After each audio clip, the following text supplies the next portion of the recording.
Such a joy as always to be together.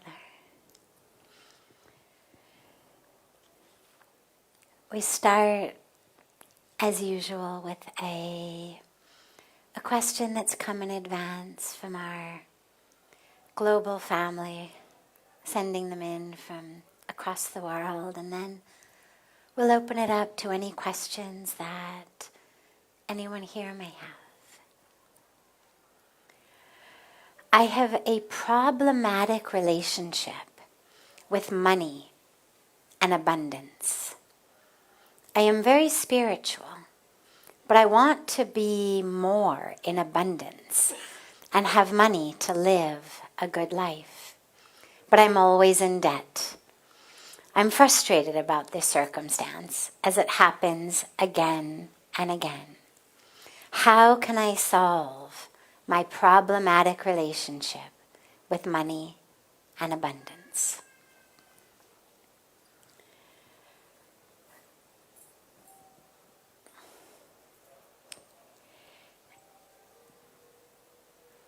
There is a misconception in a lot of the more new agey kind of recent teachings that the abundance that spirituality gives us is in the form of money. That somehow if you are spiritual enough and you chant the right mantras and you do the right practices and you recite the right affirmations and you do all of that, that when you open your eyes from your meditation, there's going to be a mound of money in front of you. Now, spirituality, our way of thinking, our way of believing, our way of living, absolutely brings abundance. But it's not in the form of a mound of money. Now that doesn't mean that financial prosperity and spirituality can't go together. Of course they can. There's plenty of people who are very well off financially, who are also deeply spiritual. Just like there are plenty of people who are not so well off financially, who are deeply spiritual. I mean, it cuts across. And the reason is that the abundance that spirituality gives us is the awareness that who we are and what we have is enough, is more than enough. The abundance that our meditation gives us is an internal experience of our cup running so much over that we feel so full of gratitude that what we want to do is share. See, rich and poor are not only about what you have, it's about how you think about what you have. There's plenty of people I know who have got a lot of money, but who feel like they don't have enough, who are constantly wanting more and more. And I would call them poor. Because as long as your experience is one of lack, you're poor, right? And if we said, what's the definition of poor? Someone who doesn't have enough. Well, who decides if you've got enough?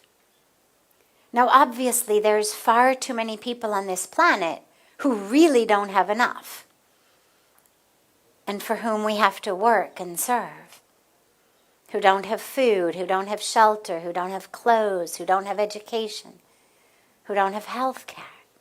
But that's a different topic.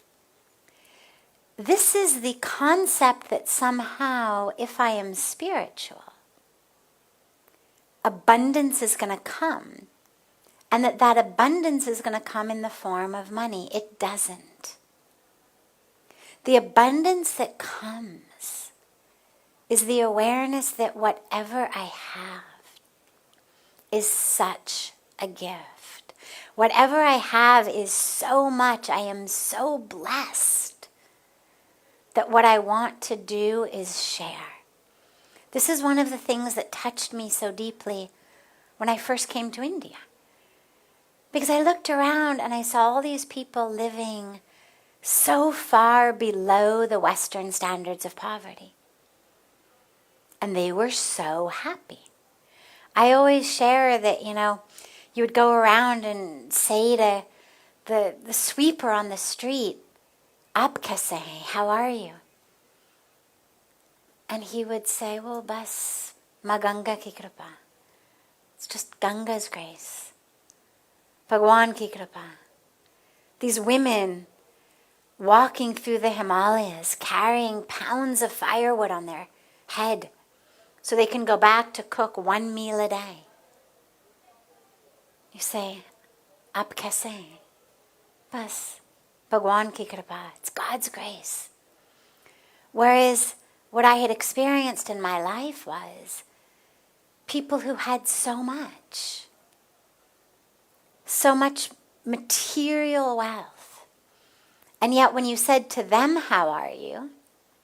what you got was a whole list of things that were wrong. This problem, that problem, this, that. And I came here and what I saw was people just wanting to serve, wanting to feed, wanting to give. I was warned in the very beginning, don't eat anything from outside, right? You come from the West, you come to India, and we're warned, "Taki pet kharab na ho," you should not get sick. Don't eat anything outside. But so many people would say, "Please come home for a meal." And I would say, no, because I had learned, don't eat anywhere. But they wanted to feed so badly. They didn't have money barely to feed their families. But they wanted to feed me. And when I wouldn't come for a meal, they'd say, "Well, at least you must come for a cold drink." Now in India, cold drink means soda pop. Like Coke, Pepsi, these things. Now I never drank those. Not in America, not here. But in people's mind, you're from America, you must drink soda pop. So they would say, no, you must come for cold drink. And they would send their child into the market to bring back, a bottle of soda pop that, of course, now I had to drink. And it was the daily amount of money that they would spend on vegetables. So they would eat now, rice and dal because there was no longer money for vegetables. But they would sit around watching me drink something that I didn't even want to be drinking, but now I had to drink it to make them happy. But they would sit around watching me drink, so happy that they had given me something. That's abundance. That is abundance. That's wealth. That you have so much in your heart that regardless of what's on your plate or in your closet or in your driveway or in your bank account, you want to share. So the abundance that our spiritual practice gives us is the abundance that comes from gratitude, from an awareness that we have been so blessed. So to our beautiful sister sister or brother in Germany, asking this question, allow your spiritual practice to be one not that pulls you out of debt, but that regardless of your financial situation, makes you feel that inseparability with the abundance of the universe. Nature is abundant. Look, just turn around. Look at the leaves. Look at the flowers. Nature is infinitely abundant. We are one with creation, that same abundance that puts apples on apple trees. We are one with that. And of course, on purely pragmatic levels, if you find that you can't get yourself out of debt, well, you can use your spirituality not to somehow magically manifest a mountain of money, but to ask yourself, how can I live differently, choose differently? Or maybe at this particular moment, this intersection of time and space, the karmic lesson, not a punishment, not a punishment, not a reward, not a punishment. Karma doesn't operate as rewards and punishments. It gives us important lessons that we need to learn, experiences we need to have to get closer to the divine. So you may ask yourself, if you find that no matter what you do, debt is there, ask yourself, okay, God, what am I supposed to learn from this? What's the experience I'm supposed to have as someone in debt? How is this supposed to help bring me closer to the divine? Maybe it's about faith. Maybe it's about surrender. Maybe it's about something else. But if you find that patterns in your life keep arising,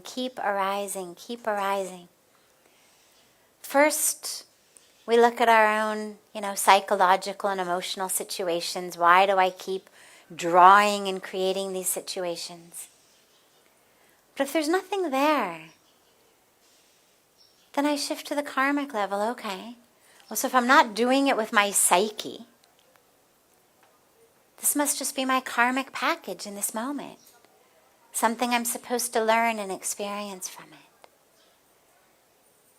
But the gifts of Mahalakshmi, the goddess of abundance and prosperity, is not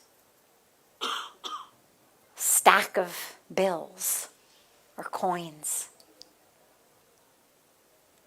It's a full heart. That's the fullness. That's the abundance. Not that I can build a mansion while others live in shacks, or that I can eat caviar while others are starving. But that I can recognize the fullness of myself, my capital S self, and share that with others.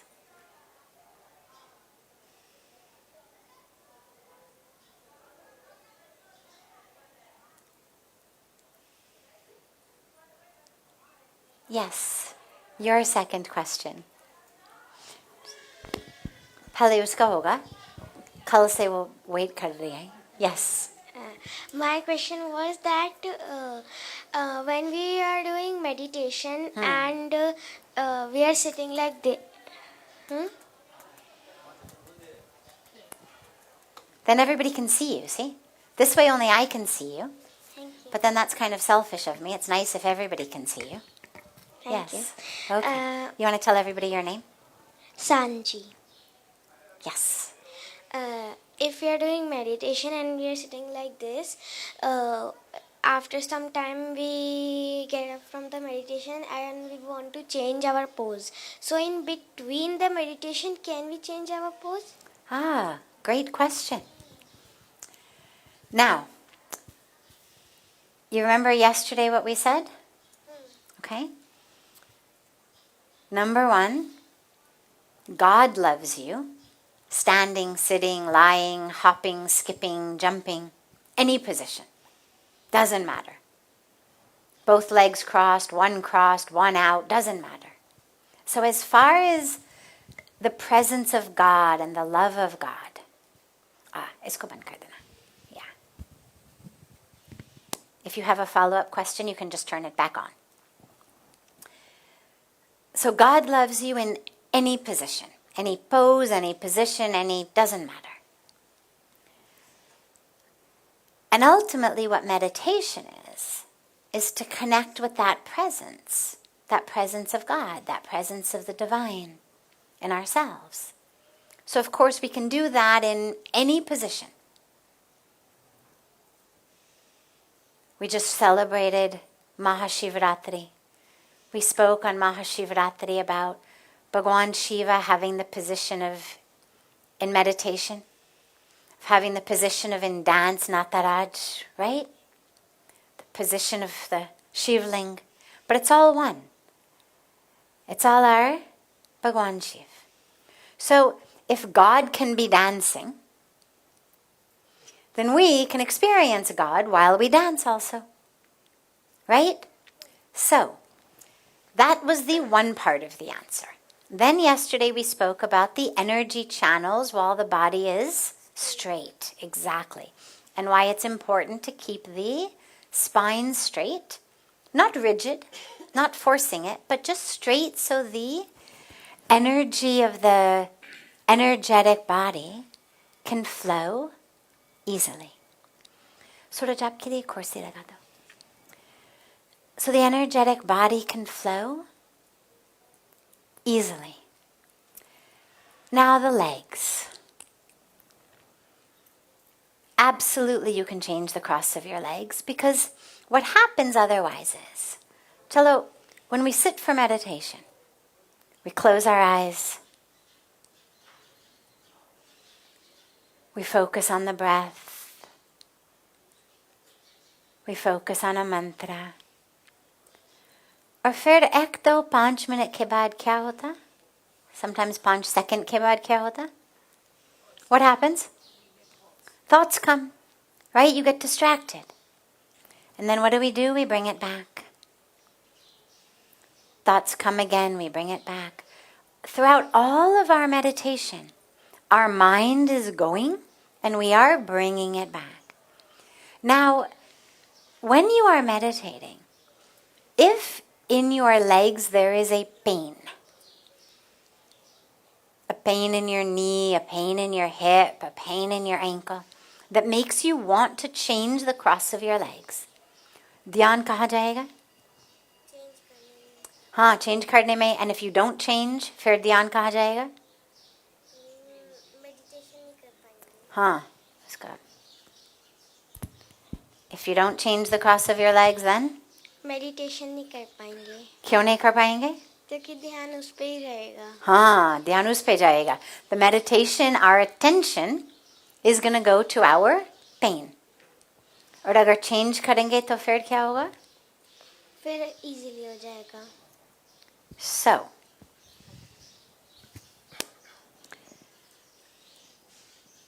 when the aim is to prolong our meditation, to be able to keep the awareness on the mantra, on the breath, on that which we are meditating upon, we need to have as few distractions as possible. It's why we meditate in a quiet place. It's why we close our eyes. It's why we turn off our phones. Now, yes, you could meditate in the middle of the street. But it's much more difficult because we get distracted. I mean, God is everywhere. Our true self is everywhere. The truth is everywhere. The truth doesn't need a dark room. God doesn't need a quiet room, one corner. But we need that because otherwise we get distracted. When there is pain in the legs that's going to keep distracting you, and a very simple change of the position can keep you meditating, then absolutely just gently change the cross of your legs. You don't have to think about it. However, so yesterday I gave you a 2-part answer. Today I will also give you a 2-part answer. So that was part 1. ठीक है? Part 1 का मूल lesson, no problem. Change the cross of your legs. Taki, you can start the meditation You don't even have to start it again. It keeps going. You're not at square one. Just don't think, now I am changing the cross of my legs. Now I move my right leg out. Now this is my left leg. Now, wo mat karo.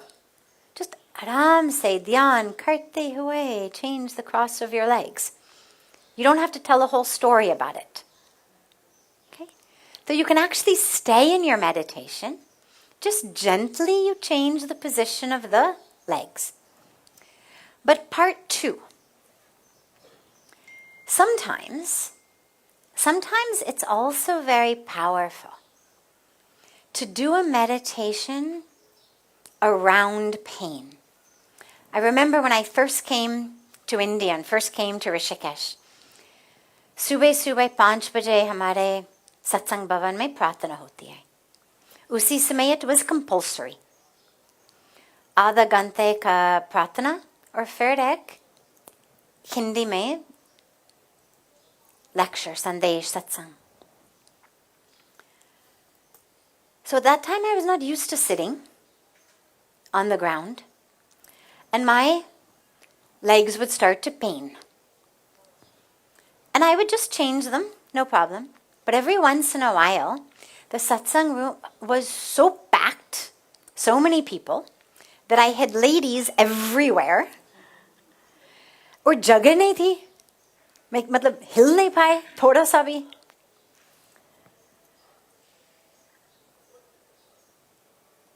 And in those days, and some other days, just जब भी I thought this will be a good practice. When that pain came, मैंने ऐसे निश्चित किया कि I will not move. मैं हिलूंगी नहीं, कुछ भी हो जाए. मच्छर हो, pain ho, itch ho, जो भी है. Any sensation I have, anything, I will not move. Now I knew ये एक घंटे का program. And I knew enough about my body to know that I was not going to do any kind of permanent damage to my body. I'm not suggesting that you do something that creates permanent damage in your body.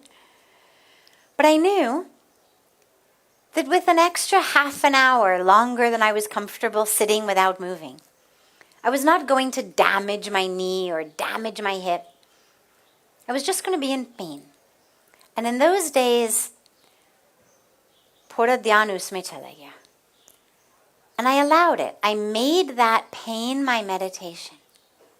And in those days what I would do, because in the beginning, of course, you try not to pay attention to it. You try to ignore it. Just keep doing the mantra. It works for a few minutes, but then the pain becomes too much. Too uncomfortable. And so I just allowed that to become my meditation. And I would go into the pain, deep into it. And I would look at the pain. And I would say, is that all you got? Really? Come on. Give it to me more. I'm still here. Come on, give me your best pain. And I would sort of play with it a little bit. And I did that because most of us, and myself included, we tend to feel in many ways like slaves of the sensations of our body. We feel hungry, we eat. Thirsty, we drink. Sleepy, we go to sleep. Whatever the body sends us a message, we immediately do it. Now, most of the time, it's very good. We should eat when we're hungry. We should drink when we're thirsty. We should sleep when we're tired. But it's also very important to realize we are not slaves of that. इसलिए कभी-कभी हम सारे रात जगते हैं ध्यान करते हुए. Right? इसलिए जब पूज्य स्वामी जी जंगल में थे, अपने साधना कर रहे थे, उनको 11 घंटों तक वृक्षासन करना पड़ा. 11 घंटे. सोचो. That's too long. Too long. Most of us मतलब 11 मिनट नहीं कर पाते. 11 घंटे रोज. छोटी सी उम्र में, आपकी उम्र में. But the reason that these types of very, very powerful sadhanas are given is it creates such a powerful teaching in the mind that I am not the body. I am not the body. I am not the hunger. I am not the thirst. I'm not the pain. Pain is there, and I'm here. Now it's burning even more, but I'm still here. Burning even more, I'm still here. Burning more, I'm still here. And that stays with us throughout our lives, so that whatever impulse we're getting that says, do this, do that, we know. I don't have to. I'm not a slave. तो कभी कभी जब मन कहता है कि change the cross, most of the time do it, no problem. But कभी कभी ऐसे निर्णय लो कि जब तक ये अलार्म नहीं बजेगा मैं हिलूंगी नहीं. एक अलार्म लगा. पौने घंटे का, एक घंटे का, आधा घंटे का. Depends how long it usually takes you to change your legs. Just increase it by another, say 20 minutes, half an hour, and set an alarm. जब तक ये अलार्म नहीं बजेगा मैं बिल्कुल हिलूंगा नहीं. कोई भी कुछ भी हो, कोई भी कुछ भी हो. This also happens with me when this also happens with me when I get to bed to sleep. Sometimes this happens that I'm having very itching and move here, move that side, I'm not comfortable. So sometimes when I'm angry, I just say that अब तुम ऐसी रहो, मैं नहीं हिल रही. बहुत बढ़िया. Beautiful. Beautiful. First of all, when you go to sleep, it's normal. Everybody moves a little bit before we find the right position, so don't worry about that. Number 2, होते रहते कोई बात नहीं. Then I love your thing. Just now I'm not going to move anymore. Beautiful. Mom also said that you just move whole night. You can't even sleep. It's okay. I think you sleep. If you didn't sleep, you would not be so vibrant. You are very vibrant. It's okay. You're young. Kids move in their sleep. Don't worry about it. When my adopted daughter used to sleep with me, she kicked me all night long. All night long. She moved all night long. She kicked me. No problem. Don't worry. जी, आपका. हाँ, yes. पहले आपका, फिर आपका. Pranam. You can go back, sweetie. In Srimad Bhagavad Gita, Shri भगवान उवाच श्लोक में भक्ति योग 12 अध्याय अभ्यास योगे न ततो मामिच्छाप्तुम धनंजय. ऐसा अभ्यास जो वर्ड है, शब्द है, वो काफ़ी समय भगवान ने कहा है. तो वो what the Almighty Power expects, what type of study He expects from us. Beautiful. Abhyas.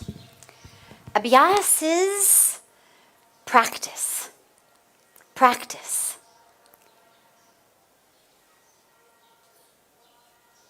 In this leela of God's, क्योंकि देखो, ultimately at the core, we are one with God. We are not separate. Nothing should be needed to experience that oneness. Na bhakti, na gyan, na karm, na raja. मतलब कुछ भी जरूरी नहीं होना चाहिए. We are one with God. And yet, in this leela, we are one, but we have forgotten that we are one. So we live as separate.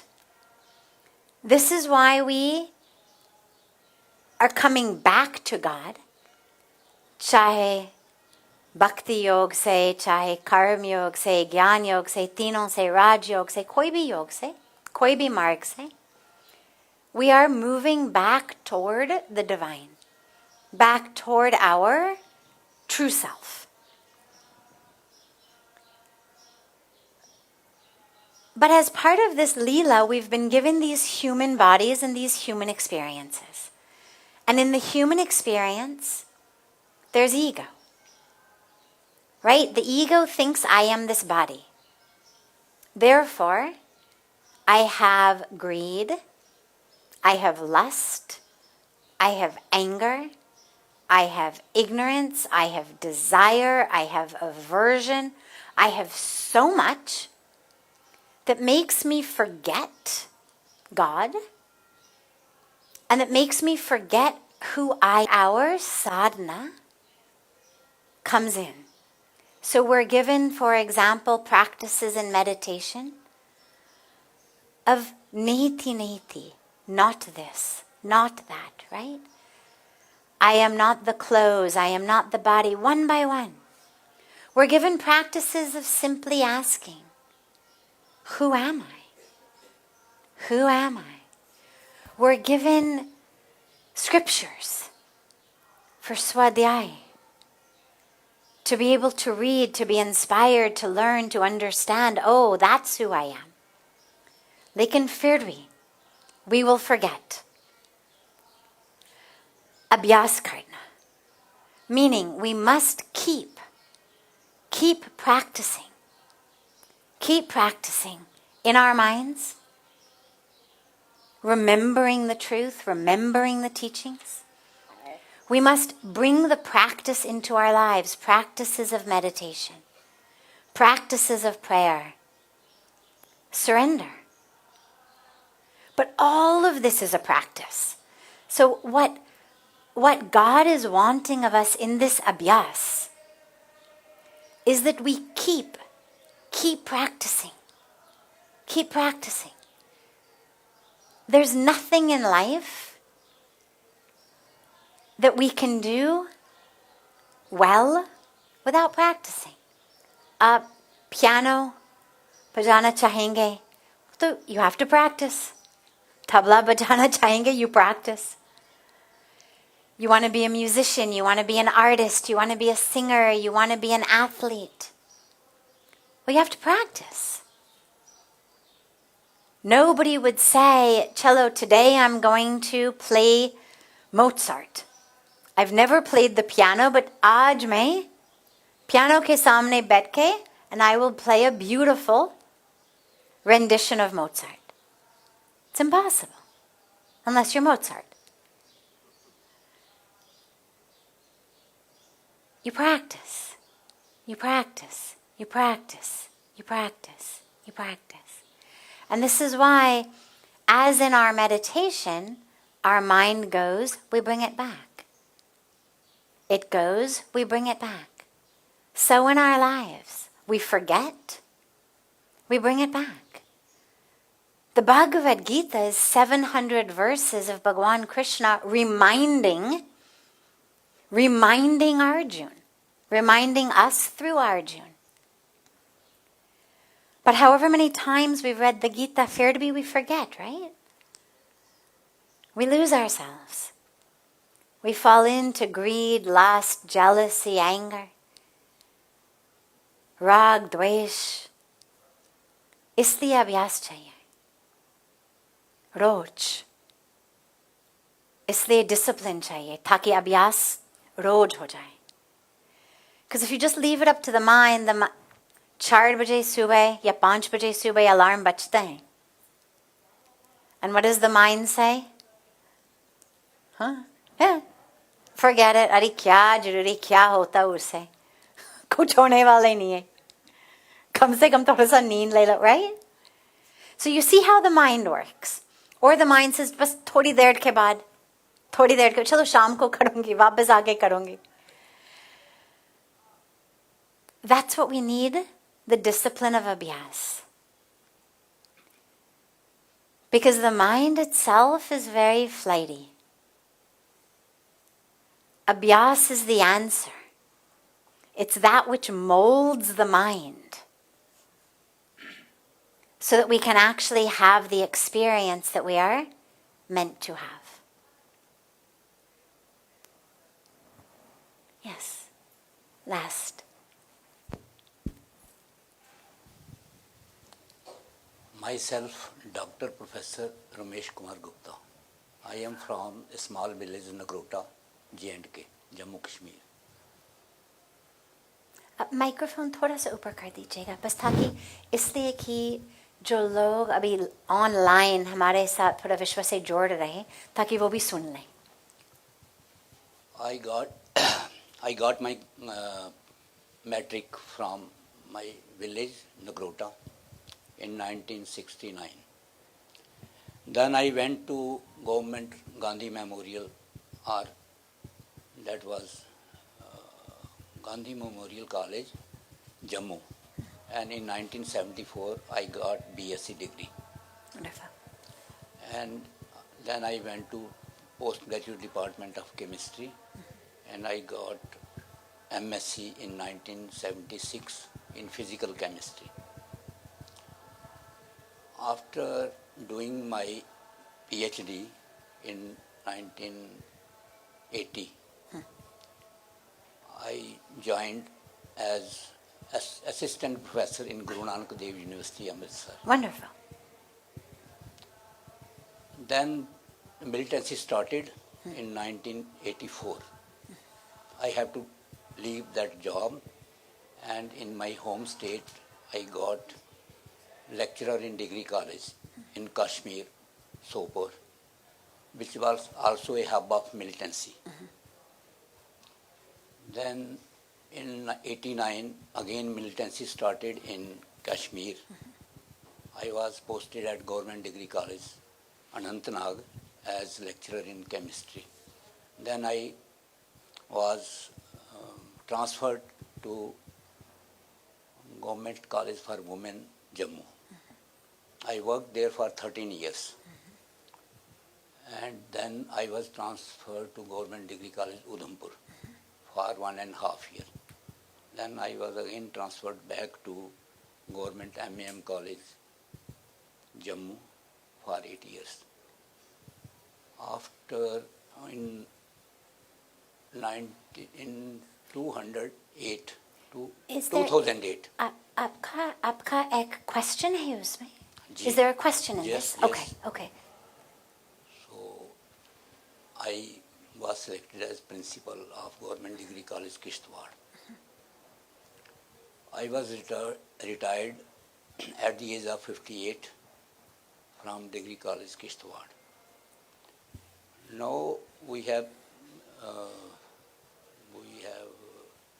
हमने एक society international society बनाई है, उसका नाम है ISCOS, International Society for Solid State Chemists and Analysts. So we have got about 1,500 our members. Wonderful. So I am we have one president, I am second. There I am Dean of Academics, Institute of Solid State and Material Science at University of Jammu, Jammu. I am working as honorary. I am not getting any pay. Beautiful. Now I am also member of Jammu Cultural Forum, there are 2,500 members, musicians, artists, others. I am also a singer, and I have got everything, whatever. I was selected as visiting professor at University of Karlsruhe, Germany in 1985. Wonderful. And now I have got everything. I have money, I have position, I am happy. I work for 19 hours. मैं जागता हूँ, उठता हूँ मैं 4 बजे अमृत बेला में, तो 5 घंटे में सोता हूँ. नींद बहुत बढ़िया आती है, आनंद से रहता हूँ. जैसे यहाँ पर आया हूँ आपके यहाँ दर्शन करने के लिए, तो गुरु जी के दर्शन करने मैंने सोच रहा था इनसे दीक्षा ली जाए, और मैंने अपना रिज्यूम इनको दिया है. Wonderful. तो कोशिश करता हूँ कि वो मुझे शिष्य बना लें। तो वहाँ मैंने एक योगा इंस्टीट्यूट भी बनाकर रखा हुआ है। तो यूट्यूब में हमारा भजन संध्या आती है 7 से 9 तक। तो इतना है, सभी लोग कहते हैं कि अभी इतना आपको मिल रहा है, पेंशन 1 लाख के करीब मिल रही है, तो क्या काम करने की क्या ज़रूरत है? क्या मुझे वही पूछना, क्वेश्चन ये है, क्या मुझे काम करते रहना चाहिए? क्योंकि मैं चाहता हूँ कि दौड़ूं पूरी दुनिया। So he's given us a very beautiful life history of all of the wonderful achievements that he's had to be able to be in such great service. Academic service, service of the nation, service in so many different ways. And now, even after having retired, he's continued to be in service in so many different ways, so many different positions, so many different organizations. And now he's 70. And people are asking him, you've achieved so much, you've got the money, you've got the acclaim, why do you still want to work? So he's asking, should he keep working or should he stop working? It's all actually in the words. अगर आपको लगता है काम है, तो आवश्यकता नहीं है। पर अगर आपको लगता है सेवा है, तो करते रहो. If the work feels like a burden, if it feels like something I've got to do, well, yes, exactly. That's my point. That is my point. Is when something feels like a burden. Yes, there are times in our life where we have to do it anyway. You've got a family to feed, you have to put food on the table. And yet, the rest of the time, whatever we're doing, there's a beautiful, beautiful, beautiful poem by Khalil Gibran, who's one of my favorite poets. And the poem is called On Work. He's done these beautiful poems on so many different aspects of life. And this is a poem about work. And there's a line in the poem. He speaks about how work is such a gift, a divine gift to be able to work in any way. And he says, but if work to you is a burden, it is better that you sit outside the gates of the temple and ask for alms, rather than pollute whatever you're doing with the negativity of your mind. If what we're doing feels like a burden, to whatever extent possible, if you can't take it as a spiritual, wonderful gift to be able to be an instrument of the divine on earth, if it feels like a burden, as Khalil Gibran says, it's better you sit outside the temple and beg for food rather than pollute that whole chain of service of whatever you are involved in. But what you've just spoken about so beautifully is how even doing things that we would call calm work, it doesn't feel like work.